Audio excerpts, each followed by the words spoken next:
चुनाव आ रहे हैं, आम जनता जो भी हो, करप्टेड जो MP हो, उसको पार्टियां टिकट क्यों देती हैं? पहली बात तो पार्टियों को बहिष्कार करना चाहिए और उन पार्टियों को प्रतिबंधित कर देना चाहिए चुनाव आयोग को जो पार्टियां अपराधी लोगों को टिकट देती हैं। अपराधी जघन्य अपराध जैसे रेप हुआ, अपहरण हुआ, मर्डर हुआ, ऐसे किसी पर अगर जघन्य अपराध के केसेस हैं तो उनको पार्टियों को टिकट नहीं देना चाहिए। और इसका मतलब पार्टियां ही अपराध को बढ़ावा देती हैं।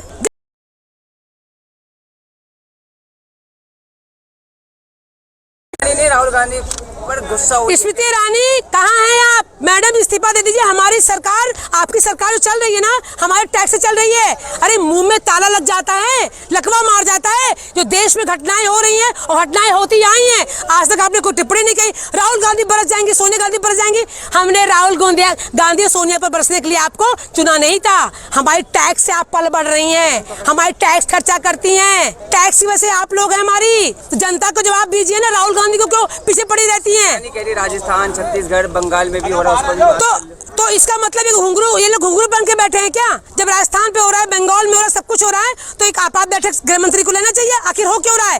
क्योंकि RSS एक है कि RSS डिवाइड एंड रूल की पॉलिसी कर रही है। उसको चुनाव जीतना 24 में किसी भी तरह से, वो लड़की मारे, लड़का मारे, वो युवा मारे, बेरोजगार करे, दुनिया भर की नफरत फैलाएगी, उसका चुनाव का समीकरण जीत जाएंगे वो लोग। RSS रीढ़ की हड्डी बीजेपी की, सबको पता है। वो राष्ट्रवादी संगठन है मैडम। राष्ट्रवादी संगठन नहीं है, वो तो आप कह रहे हैं ना। हम नहीं कह रहे, हम लोग का अनुभव कर रहा है। RSS ने आजादी दिलाई है देश RSS ने, मैडम हमें फालतू बकवास नहीं करनी है। जितने क्यों भाग रहे हैं? मदीपुर से मोदी जवाब देने लायक ही नहीं है। मोदी जी कहते हैं कि हमने लोकतंत्र को मजबूत किया है पूरे देश और दुनिया में। सही बात है, लोकतंत्र को मजबूत तो किया ही है। गांव-गांव के लोग, शहर के लोग सड़क पे आ गए हैं, लोकतंत्र मजबूत तो हो ही गया है। अपनी आवाज उठाने के लिए तो दबा देते हैं सबको, NIA लगा देते हैं, NSM पैक कर देते हैं। आपकी यूट्यूबर्स को भी बहुत सारे लोग नोटिस भेज देते होंगे। तो काले कारनामे छिपाने के लिए बदला गया इतिहास बताते जा रहे हैं। मोदी जी 8 सालों से इतिहास की बात सुन रहे हैं, कभी भविष्य की बात, वर्तमान की बात भी करें। अगर उन लोगों ने काले कारनामे छुपाए थे, ये लोग उसी नाम पर आए थे कि भ्रष्टाचार, वो बहुत करप्शन कर रही है सरकारें, तो जब करप्शन के नाम पर आए थे तो किसी को जेल नहीं भेजा। अगर करप्शन के नाम पर आए थे, इसका मतलब वो खुद ही फ्रॉड है, खुद ही अपने काले कारनामे छुपा रहे हैं। मोदी जी विपक्ष क्या कर रहा है, इस पे बहुत उनको प्रॉब्लम है। वो इस देश के लिए क्या कर रहे हैं, उनको कतई भी इस बात की परवाह नहीं है और ना इस बात की इनको चिंता है। देश की इकोनॉमी इसलिए जा चुकी है कि मोदी जी को तो बहुत एरोगेंट तरीके से रहना है। उनका एक एक्शन क्या कहना है, दूसरा एक्शन क्या कहना है, वो इस पर ज्यादा ध्यान देते हैं। देश की इकोनॉमी पर कोई भी बात होती है, उनका IT सेल है ना, उनका IT सेल देश की इकोनॉमी ठीक कर रहा है। महंगाई भी नहीं है, इकोनॉमी भी ठीक है, GDP भी ठीक है, सब तो ठीक है madam.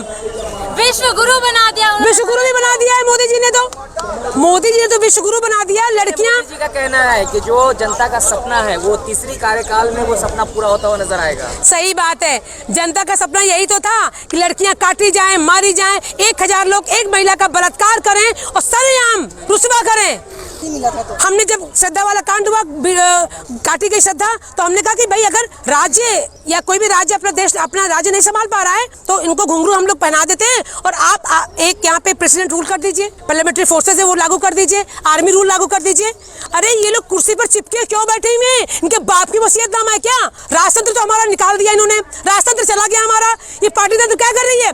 They have been suspended constitution, संविधान को सस्पेंड कर दिया है और संविधान में पार्टी नाम की कोई व्यवस्था है ही नहीं। मोदी जी विपक्ष के इंडिया को आतंकवादी से तुलना, पहले वो अपनी बताएं कि अपनी एनडीए को क्या तुलना करते हैं। आम जनता से पूछे कि एनडीए का परसेप्शन आम जनता के मन में क्या है। सिर्फ और सिर्फ चुनावी रणनीति करते हैं, चुनाव जीतने के लिए कुछ भी करने को तैयार है। आज तक मुझे बीजेपी की, एनडीए की राष्ट्रीय नीति कभी नजर नहीं आई अविश्वास प्रस्ताव सिवाय चुनाव जीतो। ये लोकसभा चुनाव है, MCD चुनाव है, नगर निगम चुनाव है, काउंसिलिंग चुनाव है, इनको चुनाव के अलावा कुछ आता नहीं। जहाँ पे हार जाते हैं वहाँ पे ये खरीदना शुरू करते हैं। तो कुछ नहीं रह गया है, कहने और करने बहुत अंतर है। लेकिन बीजेपी नारा देती है बेटी बचाओ बेटी पढ़ाओ बेटी, सिवाय मैं काफी विगत सालों से कहती आ रही हूँ, स्लोगन है पार्टियों का, ये बोर्ड पे स्लोगन छपे रहने में पढ़ने मजा आता है और वास्तव में बेटियों की हालत क्या है। श्रद्धा कांड देख लीजिए, साक्षी कांड देख लीजिए, इसी मोदी कांड में किरण नेगी 14 में बलात्कार हुआ था छावला की किरण नेगी के साथ में और उसको फांसी की सजा हो गई थी बलात्कारियों को, और इसी इन्हीं के उसमें 2022 में किरण नेगी के बलात्कारियों को छोड़ दिया गया। वही शहनवाज हुसैन 376 लगा हुआ है और शहनवाज हुसैन छूटा घूम रहा है। इनका MLC जो इनका कैबिनेट मंत्री था शहनवाज हुसैन, आधे ज्यादा रेपिस्ट तो बीजेपी में भरे हुए हैं। बिल्किस बानो के भी आरोपी जेल से निकाल दिए गए और फूलमाला भी बांटी गई। तो मोदी जी किस तरह से जवाब देते, क्या उनको नींद आती है? लेकिन मोदी जी ने कहा था लाडली की प्राचीर से कि हम महिलाओं को मजबूत कर रहे हैं देश में। मजबूत तो हो रही है। 1000 आदमी एक महिला का रेप करे, मजबूत तो हो रही महिलाएं। लेकिन हमारे देश में चिरहरण तो पहले भी होते रहे हैं। ये द्रौपदी का 1 मिनट, चीरहरण पहले होते रहे हैं। आपको उसी चीरहरण के और बकायदा और अच्छे से मॉडिफिकेशन तरीके से करने के लिए भेजा गया क्या? जो हुआ उसका अनुभव बुरा था। कांग्रेस को हम लोगों ने हटाया। क्यों हटाया? कि आप आइए, आपको सही करिए। आपको इतिहास से फुर्सत नहीं मिल रही है। आपको इतिहास से भूतकाल से फुर्सत नहीं मिल रही है। तो द्रौपदी का चीरहरण हुआ था, कृष्ण आ गए थे बचाने के, लंबी साड़ी कर दी थी। अब कोई श्री कृष्ण क्यों नहीं आ रहा है? क्योंकि आधे से ज्यादा जो हमारा जो रक्षक है वही भक्षक है। जो सांसद बैठे हुए हैं संसद में, वो आधे ज्यादा तो अपराधी हैं। वो अपने अपराध को पोषित करने के लिए, सेव करने के लिए अपने इलेक्शन लड़के एन प्रकार जीत के जितवाया जाता है और सांसद में आ जाते हैं। उनका सारा चाल चरित्र दोहरा है, अपराधी हैं। और मैं इस माध्यम से कहना चाहूंगी कि चुनाव आ रहा है, आम जनता जो भी हो, करप्टेड जो MP हो, उसको पार्टियां टिकट क्यों देती हैं? पहली बात तो पार्टियों को बहिष्कार करना चाहिए और उन पार्टियों को प्रतिबंधित कर देना चाहिए चुनाव आयोग को जो पार्टियां अपराधी लोगों को टिकट देती हैं। अपराधी जघन्य अपराध, जैसे रेप हुआ, अपहरण हुआ, मर्डर हुआ, ऐसे किसी पर अगर जघन्य अपराध के केसेस हैं तो उनको पार्टियों को टिकट नहीं देना चाहिए। और इसका मतलब पार्टियां ही अपराध को बढ़ावा देती हैं। जब अपराधी हमारे पार्लियामेंट में बैठे हैं, संवेदनहीन हैं वो लोग, तो संवेदनहीन लोग का हम रक्षा नहीं कर पाएंगे। जो सुरक्षित जिससे हमें, उससे सुरक्षा कैसे ले सकते हैं? कह रहे हैं मणिपुर में यदि अपराध हुआ है तो छत्तीसगढ़ में हो रहा है, राजस्थान में हो रहा है, बिहार में हो रहा है, बंगाल। ओ अमित शाह चूड़ी पहन ले भाई। गृह मंत्रालय का काम होता है लॉ एंड ऑर्डर मेंटेन करने का।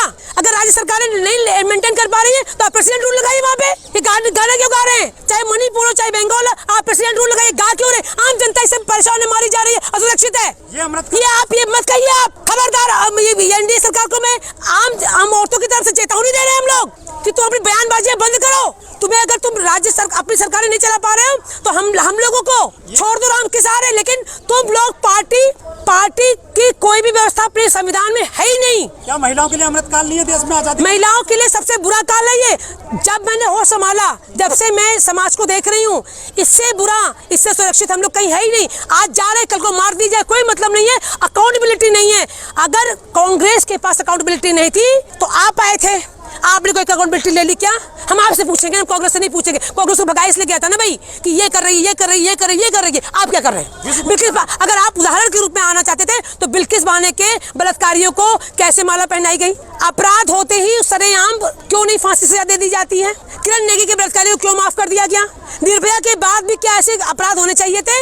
ये सारी पार्टियां मिली हुई हैं, ये सारी पार्टियां देश के लिए दुश्मन हैं। पार्टियों को प्रतिबंधित कर देना चाहिए और आम लोग मिलकर चुनाव लड़ें और मिलकर सरकार बनाना चाहिए। वो कहते हैं कि विश्व गुरु बन रहा है भारत मोदी जी के कारण। अरे मोदी जी के तो नारे से तो हम इतने परेशान है कि कौन सी टॉनिक पी के हम लोग डाइजेस्ट करें। ये मोदी जी कुछ भी बोलते हैं, वो धरातल पे है ही नहीं, उड़ते रहते हैं, वो हर वक्त उड़ते रहते हैं। वो मणिपुर में जो हिंसा हुई है वो वहाँ के कोर्ट के फैसले के बाद से हुई है, तो क्या लगता है जो देश की अदालतें हैं इसके पीछे कोई तो षड्यंत्र है, हिंसा हो रही है। और अमित शाह जी जो सब कुछ चुप करा देते हैं, आज वहाँ हिंसा होने दी जा रही है। हिंसा होने में और हिंसा होने दी जा रही है में फर्क है। एक जज पे भी आरोप लगा रहे हैं, उसकी वजह से हुआ है पूरा मामला ये। तो तुम चूड़ी पहन के बैठे, घुंघरू पहन के बैठो, कहाँ तुम घुंघरू डांस कर रहे हो? तुरंत के तुरंत गिरफ्तार करो, वहाँ पे rule law and order maintain करो, आप आर्मी रूल लगाइए वहाँ पे। मैम यदि आप कह दीजिए ना कि हम सिर्फ आतंक फैलाने के लिए हैं और मनों में सबको डर फैलाने के लिए हम आए हैं, बाकी हमें किसी सुरक्षा से कोई मतलब नहीं है। अच्छा एक सवाल है मैम, यदि निर्भया होती है तो पूरे देश में मोमबत्ती गैंग आ जाता है, विरोध प्रदर्शन रहा पूरी दुनिया में। ये आदिवासी महिलाओं के लिए उस तरह से जो देश, देखिए मोमबत्ती गैंग से पूछिए कि क्यों आ जाता है। हम आम लोग जानते हैं कि हर बार लोग सड़कों पर नहीं उतर सकते हैं। अपना सबका घर है, परिवार है, जॉब है, नौकरी है। आम महिलाएं हर बार नहीं उतर सकती सड़क पे। क्या राज्य सरकार किस लिए आती है बताइए? चुनते हैं सुरक्षा के लिए। राज्य सरकार की पहली दायित्व होता है कि अपने